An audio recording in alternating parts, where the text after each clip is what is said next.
Hello. Hello, everybody. Our presentation is a little more practical. There's been great talks so far on ethical social dimensions, and we really appreciate the opportunity as a sponsor of this unconference to show something that's applied. It's also going to include, ideally, a command line demo, so it will be pretty direct. Yeah. Command line demos, yes. So, also, additionally, not to make Moustafa mess up while he's loading everything, it is his birthday as well. So,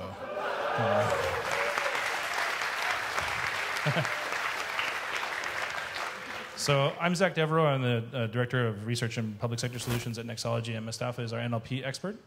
I've been trying to automate myself since 2010, and this is an experiment that goes a long way towards helping that happen. But it hasn't completely happened yet. So what we're doing here, if we can get the slide up, is trying to make auto-summarization of text say who said what on what channel to whom with what effect, which is a key activity of analysts in social media. We're doing this through a two-step process. Looking at clustering, which is the core technology, network clustering and semantic analysis through lexical. And we're trying to take that then to an NLP model, which is going to automatically give you an idea of who says what on what channel to whom with what effect. This is Harold Laswell. Isn't this a cool-looking guy? Okay, he had this theory in 1949. And it became fairly well known as a key component of how you can make meaning, like semantic meaning for humans out of communication flows.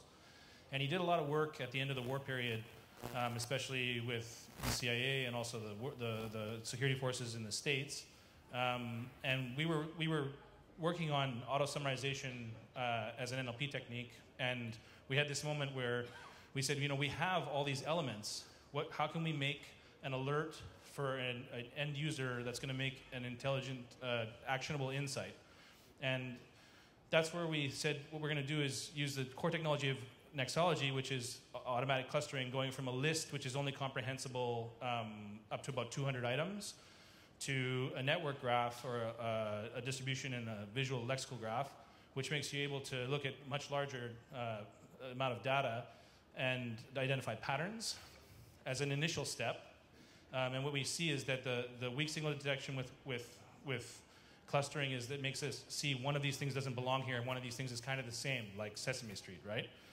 And that the clustering really aids in investigation, discovery, like discovering patterns in your data instead of search. So we can go to the next slide.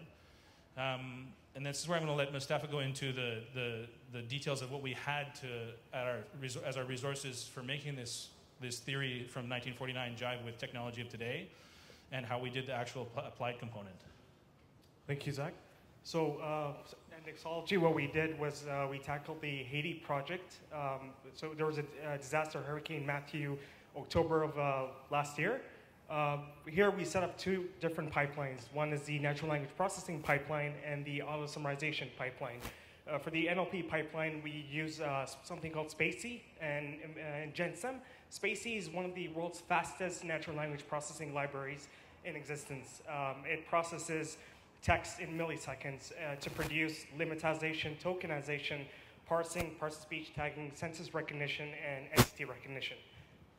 And then here you have a comparison between the different libraries out there in the market: Spacey, Syntanet, NLTK, and Core NLP. As you can see, Spacey outperforms all of them across different categories. It has a super powerful Python API, parse-to-speech tagging, census recognition, entity recognition, sentiment analysis, and so on. Now, for the auto-summarization pipeline, what we did was we merged two different libraries, GenSum and NLTK.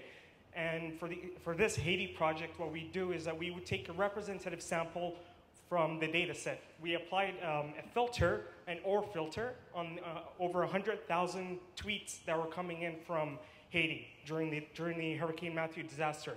So here we would take 50 to 75% of the original corpus, and then the model would produce 6 to 8 sentences that capture the essence of what is happening in the data set. Therefore, you have a very specific summary regarding the event or the disaster that's happening in Haiti. And this is actually quite useful for emergency response teams who, given a disaster, might not have the time to go through thousands and thousands of tweets and data, but rather what this would help them do is focus on different clusters. So let's say there's a disaster happening in a neighborhood. Actually, a couple of months ago, Dumontaine had a flooding. So if we were to run this on a pipeline, capture the tweets coming in from Dumontaine, emergency response teams would actually understand what neighborhoods are being affected the most, what are people talking about, which neighborhood or which cluster needs services as soon as possible. Yeah, there's a key assumption with this data that people want to be found and they want their problems in terms of the distribution of humanitarian aid relief efforts to be known, and that there are also voices talking about where humanitarian relief is succeeding and failing, and also important aspects like cholera outbreak and then deaths from the actual flooding, bridges being destroyed. It's a real world data scenario, which we collected the data from a geohose around Port-au-Prince during the week of the hurricane hitting the island. Now, so we analyzed over 100,000 tweets based on the Hurricane Matthew disaster, and the resulting output from the NLP pipeline and the auto summarization is quite efficient in capturing the trending topic. And this was compared to a human analyst, and it actually proved to be quite amazing. Yeah. So the NLP pipeline here, we using Spacey, and once we apply the OR filter, hurricane relief aid disaster. And that OR filter is derived from the clustering at the high level bird's eye view for taking all 100K and then putting them into a lexical map.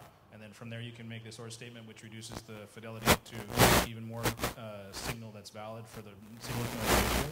And it's supposed to capture person, nationalities or religious groups, organizations, countries, cities, events, works of art, and language.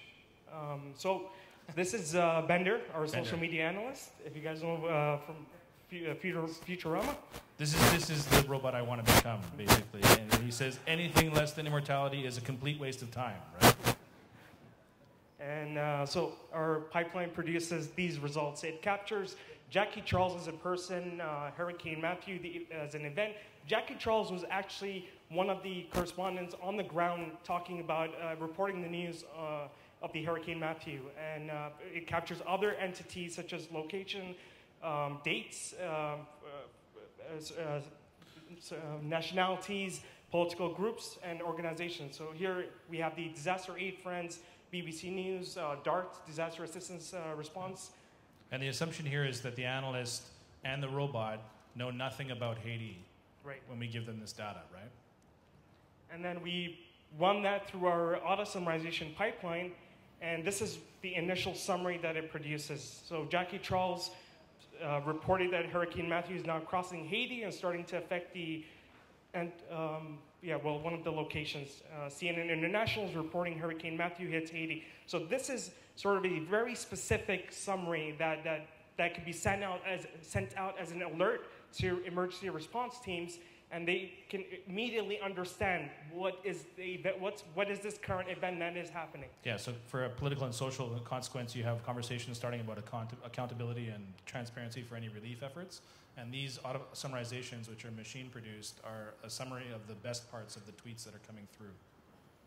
And this is another summary that it produces. So France 24 reports Hurricane Matthew strengthens to Category 4 as it approaches Florida, and so on and so forth. And just to point on this one, you can see that the second to last is the death toll. I know I'm not meaning to be flippant, but this is a thing about Twitter that's very important, is that as a death toll rises for a natural disaster or other types of extreme or severe events, that Twitter, through its chronological speed, actually shows the death toll as it climbs. And this was a key finding for the human analyst that the robot did just as well. And the last summary that it produces? So yeah, water purification stations is an important aspect. There's also some political backlash against the Clintons, and we see that there's kind of on the man on the scene, like we can say that the journalist 50 years ago was very nasty with his biases. Hopefully the robot will be able to present at least as well as the journalist does what's happening on a large scale. And next, I'll show you a quick live demo in regards to how we actually do this.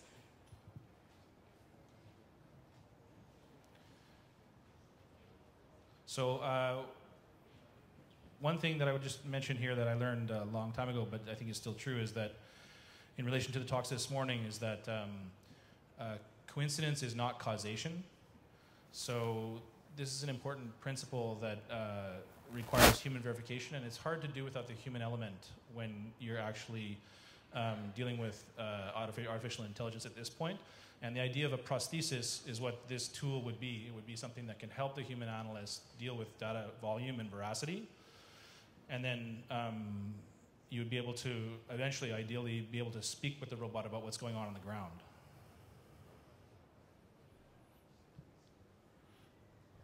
So let Moustafa do his line. We take a corpus of Haiti tweets, over 100,000 tweets. We apply the OR filter, which brings it down to about 3,000. And then so these are the clean tweets that the system outputs. Without usernames, without hashtags, without hyperlinks. So in order to make NLP work, we would have to structure tweets grammatically correct, which is sometimes a difficult task because on Twitter it's 140 characters. People aren't always grammatically correct when they're sending out a tweet. So once this is done, we run it through the Spacey pipeline, which produces what I told you guys: lemmatization, tokenization, parsing, parse-speech tagging, sentence recognition, and entity recognition. And it's super fast. So it processes this in milliseconds. So you can see the entities here, and then and it produces SVOs as well, subject, verb, objects. And lastly, to run the summarization. So this is something you would want to have at your fingertips, either in the form of a chatbot or as an alert when you're dealing with a major disaster, as somebody who's tasked with understanding what's happening on the Twitter sphere, as there's a volume of data that's incomprehensible, well, just as in an individual item level. So that's the demo, and in conclusion. So this proof of concept, in our opinion, modest opinion, is that it was a success. Although the human analyst pointed out a few things that the robot did not. There's no doubt that the technique of capturing a geohose, then auto-summarizing with a filtering with a clustering algorithm, and then summarizing with auto-summarization pipeline we describe here is a good way to augment human analysis, and that it can act as a prosthesis for allowing the analyst to reach more data of more important in a shorter period of time, with the time to insight being reduced. And in the future, in terms of summarizing articles, blogs, short stories, there are a lot of amazing libraries out there. One specific one is TensorFlow. So it's a deep learning technique called sequence to sequence, produces pretty awesome summarizations, which can in turn become alerts in themselves for breaking news. And we would like to thank the AIFest and NRC for their continuous support with us in developing this project. And thank you very much. Thank you for your attention. Thank you very much.